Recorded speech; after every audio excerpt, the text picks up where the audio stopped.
March 2. So March 2 பார்த்தீங்கன்னா international dean mental wellness டேங்கிறாங்க.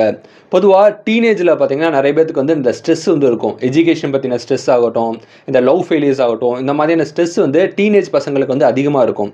அவங்க எல்லாத்தையும் பாதுகாக்கணும், டீனேஜ் பசங்க எல்லாத்தையும் பாதுகாக்கணும், அவங்களோட மென்டல் ஹெல்த் வந்து ஆரோக்கியமாக இருக்கணும் அப்படிங்கிற ஒரு பர்பஸில் பார்த்தீங்கன்னா இந்த நாள் வந்து செலிப்ரேட் பண்ணுறாங்க. அதே மாதிரி இந்த நாளை பார்த்தீங்கன்னா இன்டர்நேஷ்னல் கேட் ரெஸ்கியூ டேங்கிறாங்க. ஸோ உலகம் பூரா இருக்கக்கூடிய எல்லா விதமான பூனைகளையும் வந்து தெருவில் இருக்கக்கூடிய பூனைகளுக்கே ஸோ அந்த மாதிரி எல்லா விதமான பூனைகளையும் வந்து பாதுகாக்கணும் அப்படிங்கிற பர்பஸ்லாம் பார்த்தீங்கன்னா இந்த நாள் வந்து செலிப்ரேட் பண்ணுறாங்க. அதே மாதிரி இந்த நாளை பார்த்தீங்கன்னா நேஷ்னல் ஓல்டு ஸ்டஃப் டேங்கிறாங்க. ஓல்டு ஸ்டஃப்ங்கிறது நம்ம வீட்டில் பார்த்தீங்கன்னா நிறைய விதமான பழைய விதமான பொருட்கள் இருக்கும். ஒரு மெமரிஸ்க்காக பார்த்தீங்கன்னா இதுக்கு முன்னாடி நம்ம யூஸ் பண்ண ஹெல்மெட் ஆகட்டும், இல்லை நம்ம யூஸ் பண்ண வாட்ச் ஆகட்டும், இல்லை யூஸ் பண்ண ஏதாவது காஸ்மெட்டிக்ஸ் ப்ராடக்ட்ஸ் ஆகட்டும், இந்த மாதிரி நிறைய ப்ராடக்ட்ஸ் நம்ம வெளியே வந்து வச்சிருப்போம்.